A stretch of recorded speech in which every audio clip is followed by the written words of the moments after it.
Isn't it just awesome to be here? Just wonderful to be here. This is what it means to thrive in challenging times. Don't you feel like we're thriving? Absolutely. How many people want to thrive? How many people just want to survive? Great, then that means we are thriving in challenging times. Thank you very much. And we just breathe it in as we just remember that thriving means to flourish and to grow and to expand and to deepen. And that's what we're doing here now. And we are so blessed to just be in that energy of thriving and continue to do so. That's our theme for the month. And I was remembering a quote that I gave you last week, that we all have a series of great opportunities brilliantly disguised as impossible situations. We all have a series of great opportunities brilliantly disguised as impossible situations. Those are the things that we call challenges, those impossible situations, the ones that seem impossible. But when we remember what I was talking about the first week of this month of the series, about our mantra is that God's got this. That's all we ever have to remember, is that God's got this, whatever it is. Whatever the impossible situations may appear to be, we know that God's got this. And so when we lock into that truth, then that's when we really can fly. That's when we really can thrive. And so what we have to do is to focus on those great opportunities that we have and recognize them as opportunities. And when we do that, that takes me to the topic for today is, what do you really want? What do you really want? Take a breath and think about that. What do you really want? That question comes up a lot when I'm working with private clients in counseling. People come to see me, and initially they tell me a lot of things, and I listen, and I realize that they're just telling me about all the things they don't want in their lives. And then when they finish, I say, what do you really want? And then they start again, and they tell me again. Sometimes they rephrase it. And I let them talk. And then I say, what do you really want? And they say, why do you keep asking me that? And I say, because you haven't told me. You've told me about all the things you don't want. Think about that. When somebody asks you, what do you want? And I know that happens for me sometimes. I start off enumerating the things I don't want. Well, I don't want this, and I don't want that, and I want the other. It's almost like a natural reflex that we have. When somebody says, what do you want? We start listing the things we don't want. Sometimes that's necessary for us to get clear about what it is we do want. I used to teach a class called What Do You Really Want? And we start out with listing the things that we don't want. Because it's kind of like dealing with a tea kettle and there's steam on the top. And when you let off the stuff that you don't want, then you can get down to the water that's beneath all the steam. So sometimes just letting off that steam of what we don't want can help us get to be clear about what it is we do want. What it is we do want. So that's what I'm inviting you to do. What is it that you really want? What do you really want in your personal life, your individual life? What is it that you really want in the CLF community? What is it that you really want? What is it that you really want in the world at large, in your world at large, in your neighborhoods, in your schools, and wherever it is you are? What is it that you really want? And I think that's a necessary question for us to ask ourselves over and over and over again and get really clear about what it is we really want. And then when we start to get clear about it, then we start to learn to tell the story of what we want. We tell the story of what we want by how we live our lives. We're always telling the story of what we really want. Think about it. The way that we live our lives is the way we tell the story about it. And if you're wondering what it is you have been saying that you want, look at the experiences that you're having. Look at the experiences that we are attracting into our lives. Is one way to look at what story have we been telling about what we really want in our lives. We start off with, what are we verbally saying? What are we speaking about what we want in our lives. Ernest Holmes said, it's in the reading, my word is law. Your word is law. Our word is powerful. It is the law unto that thing whereunto it is spoken. It is the law unto that thing whereunto it is sent. Our word is law. He didn't say our positive word is law and our negative word is not. He said our word is law. So whatever word we are speaking is the law unto the thing whereunto it is sent. So the word that you speak, be sure that that's what you want to experience, because our word is powerful. Our word is powerful. And there's an old metaphysical saying that the universe doesn't have a sense of humor. It really doesn't. You know, we can be loose-lipped and say that we want certain things or don't want certain things, or just talk mindlessly. And then we wonder why we're experiencing all these things that we don't want. Well, what have you been talking about? What's your word been about? How have you been acting? What have your thoughts been about? And then, you know, our thoughts most often come out of our mouths. And when they come out, what are they coming out as? Are they words of doubt? Are they words of fear? Are they words of negating whatever it is that we may have thought we were clear about wanting? You know, a spiritual mind treatment is telling the story of what we want. When we do spiritual mind treatment, we're telling the story of what we want. And if we go to a practitioner for treatment, or if we do our own treatment, we're telling the story of what we want. We get really clear about what we want. We really focus in on it. We really speak the word for it. And then we get up and go do something else. That's totally different than the story we just told of what we want. We go do something or say something that is totally inconsistent with what we said we wanted. We don't walk in the direction of our prayer. We don't walk in the direction of our prayer, and that's something that we must do in order to really experience what it is we really want. We must walk in the direction of our prayer work. Make sure that we are not saying one thing and doing another. Making sure that we are surrounding ourselves with people who are like-minded.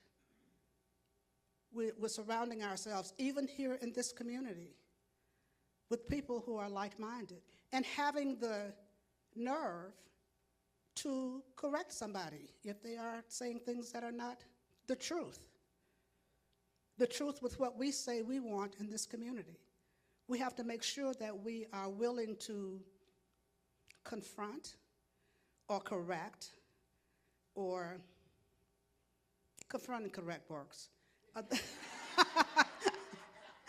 The naysayers. The naysayers. There are people who greet me in the social hall or at the door back there and tell me why we should be doing things differently than the way we're doing them here. Do things rather than praying so much. Do things rather than talking about consciousness. Well, you know what? Consciousness is all there is. Consciousness is all there is. It's all about consciousness. And what we experience is a result. We are seeing the result of our consciousness. So the more we deepen in consciousness, the more we can grow and expand and flourish and thrive. The more we deepen in consciousness, the more we can expand and grow and flourish and thrive. And if we want to thrive, we've got to go deep. We've got to plant the seeds deep. We've got to deepen in consciousness if what we really want is to thrive. And so it doesn't matter what the appearances may be. It doesn't matter what the books may say. It doesn't matter what the financial records may say. We go deep in consciousness to the only thing that is. And we anchor ourselves in consciousness with the all that is. And when we do that, that's how we are telling the story of what it is we really want. That's how we tell the story of what it is we really want. Not only for this center, but in our own lives. If you're having health challenges, if you're having relationship challenges, if you're having financial challenges, or any other kind of great opportunity. Whatever kind of great opportunity you're having. know that when you anchor with the all that is, when you can attune your mind to the frequency of God, then that's where we want to be, so that we can be anchored in to that place that allows us to fly, that allows us to thrive, that allows us to grow, that allows us to experience what we say we really want. And you know, once we get clear about what it is we really want, so much more than what we even thought happens. Because we can't even imagine, we can't even begin to imagine all that's available to us. We can't even begin to imagine all that's possible for us. We can't even begin to see all the things that are available, that are awaiting us in our individual lives, in the life of this community. And so the important thing for us to do is to align with the all that is. I say that every week, in every way I know how in English, and that's the only language I know. We have to align with the all that is, over and over and over and over again. And as we do that, we tell the story of what it is we want. And when we tell the story of what we want, we begin to recognize that we move into a whole different vibration. And everything is a vibration. Everything has a vibration because everything is energy. And so when we move into the energy of what we want, we move into that vibration of what we want, then we attract what we are. Then we become that vibratory match for whatever it is we are seeking. And it comes to us by right of consciousness. That's how we get anything. It comes by right of consciousness. And so the important thing for us to do, as I said, is to get clear about what it is you want, then align yourself with the all that is, and align yourself with what it is you want. We have to move into the feeling nature of what we want. What would it feel like if this center had all the money we need? What would it feel like if there were no issues at all around finances? And I just want to pause for a moment because I use that word money. And I've said this before in a congregational meeting, I'll say it here, that in spiritual community, particularly religious science community sometimes, money seems to be a bad word. People don't want to use that word. They talk about abundance and they talk about prosperity, but they don't talk about money. So if you notice in the treatment for supply, Ernest Holmes talks about money. He says that money is a spiritual idea. Money has to be a spiritual idea. And he mentions the word money several times. So use that word if that's what you want.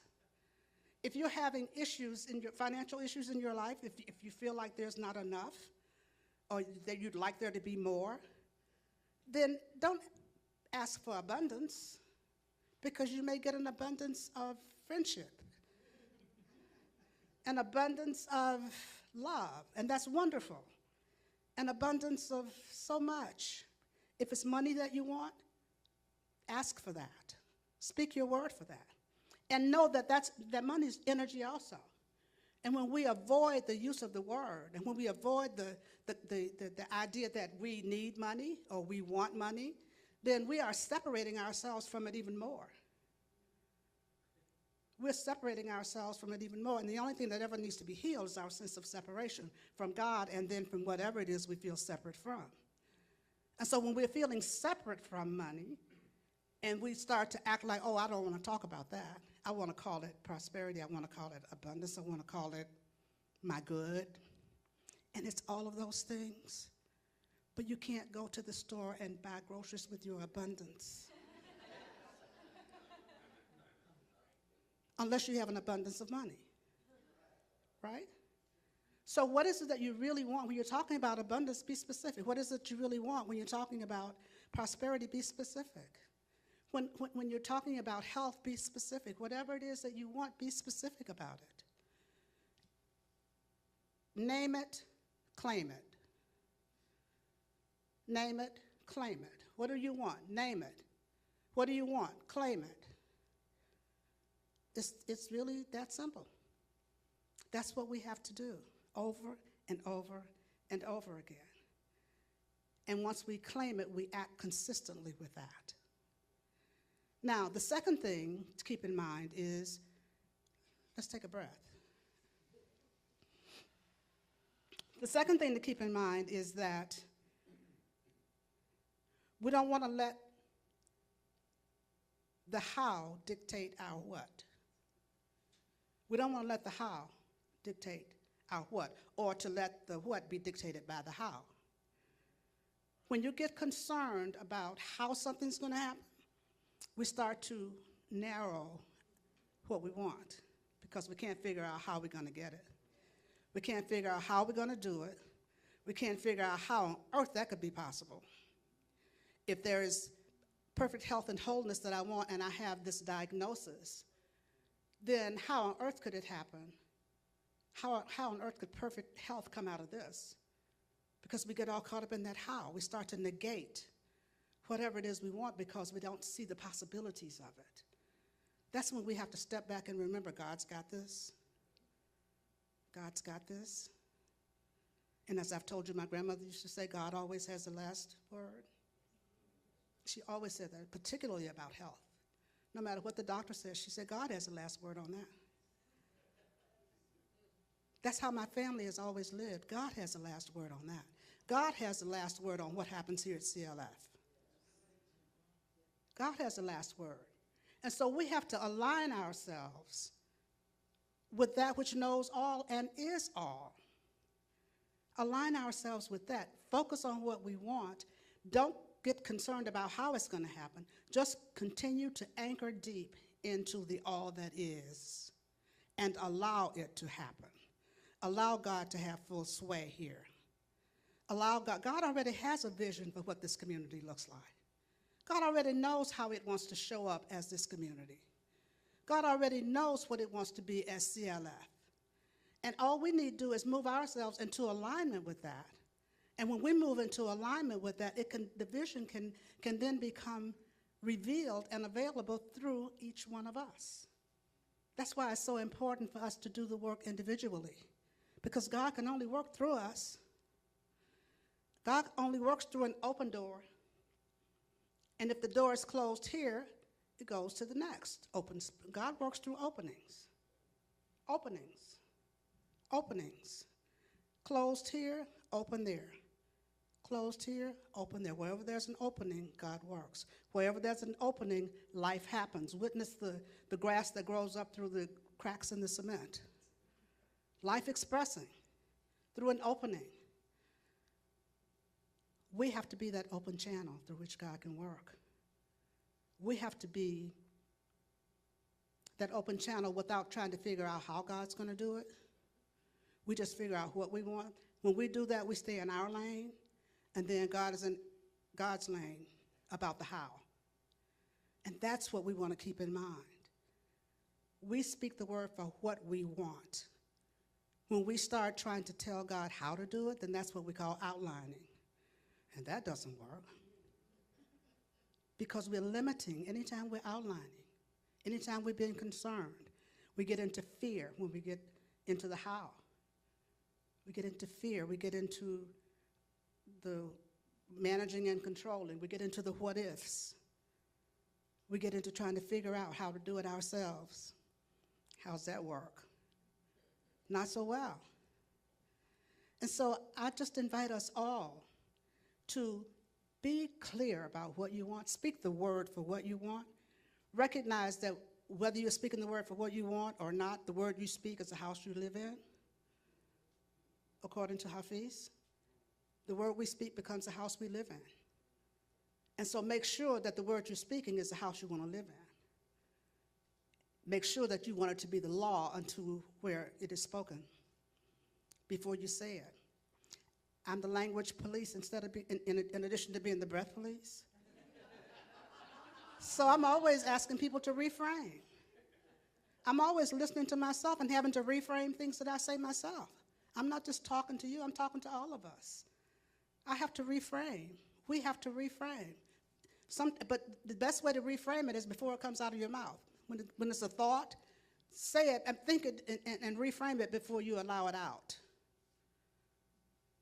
Reframe it before it comes out of your mouth, before it becomes law. And once, if it's out of your mouth and it's already out, chase it down and change it. Change it to something else.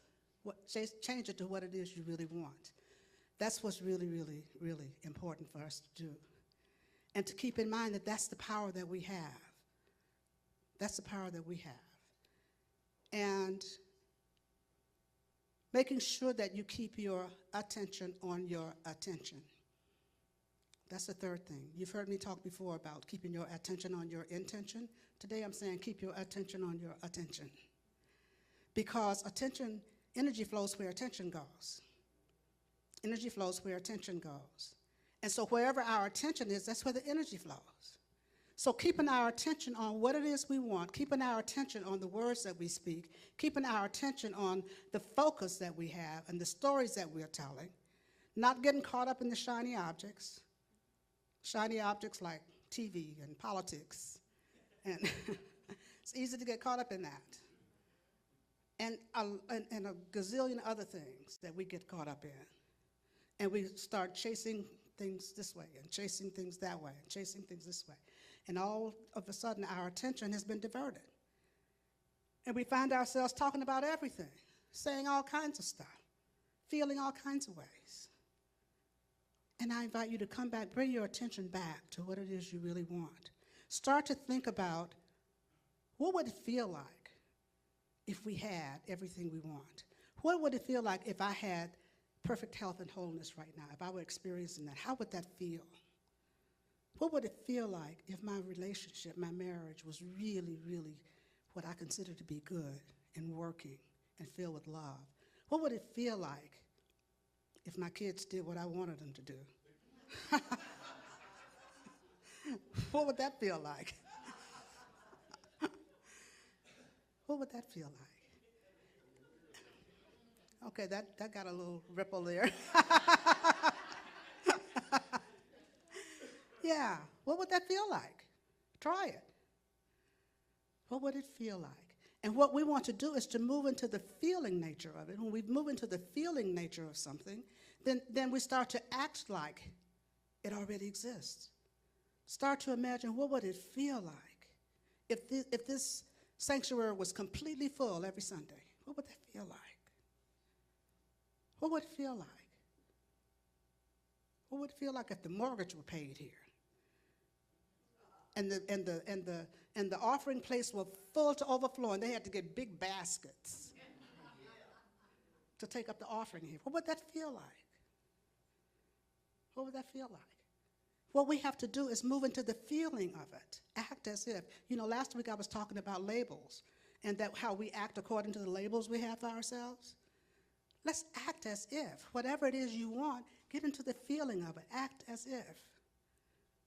I was sharing earlier that I remembered that when I discovered religious science, my daughter was a little kid, and this woman came to our house to do a numerology chart for me. I had talked with her by phone. I don't know how I met her. We talked by phone. I gave her the information. She came to my house on a Saturday to give me this chart. She had lost my address, but somehow she managed to come to my house and drive right up into my driveway. And she came in, and as soon as she sat down, she started talking metaphysical religious science principles. And she sat there and talked almost nonstop for 4 hours. She never got to the chart, but she just kept telling me things about what you put out, you get back. You don't plant tomatoes and expect to get potatoes. She was, and as I said, my daughter was a little kid, and we were hanging on to her every word. And I was saying, where can I go and learn this?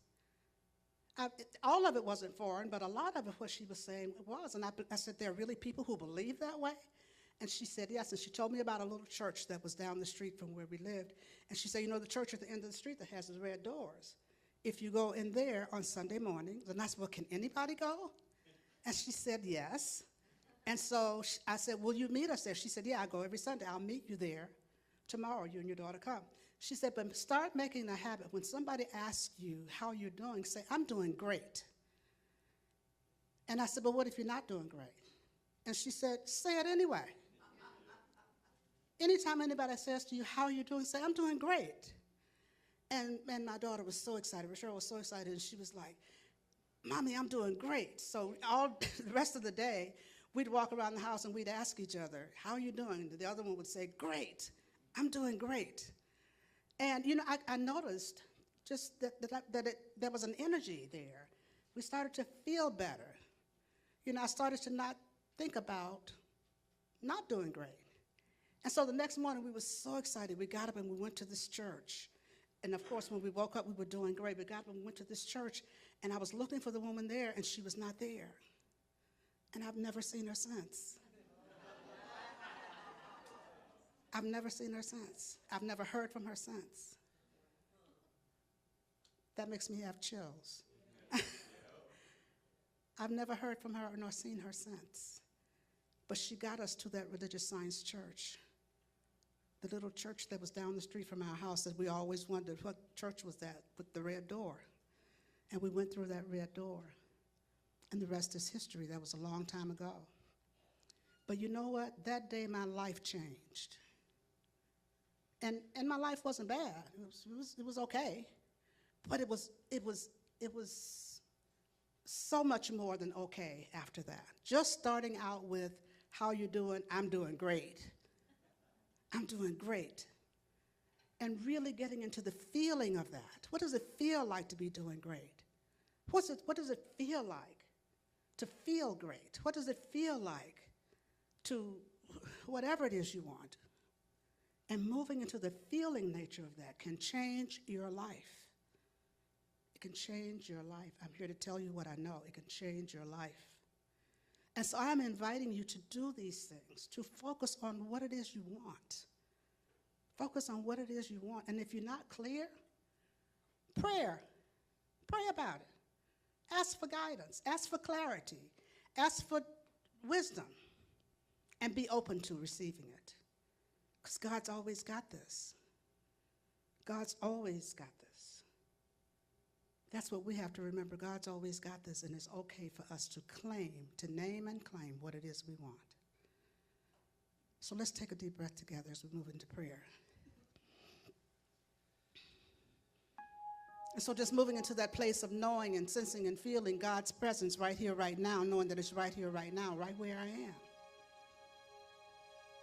Knowing that this presence is the only one, the only presence, and that it is my life and the life of each of us here this day. I know that contained within this presence is everything we need or desire, and that the gift has already been made.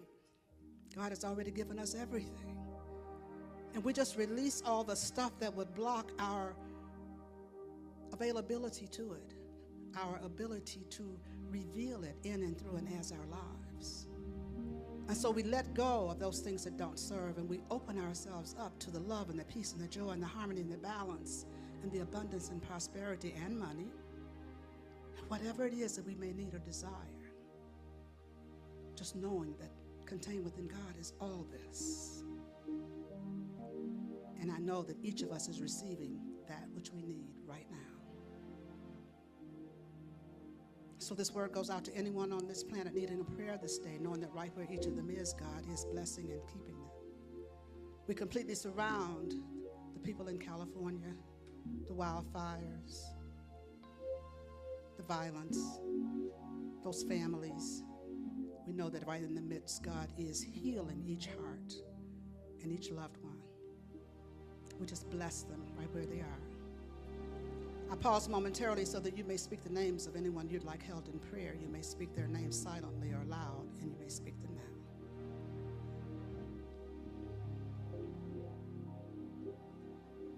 And so for all those whose names are spoken here this day,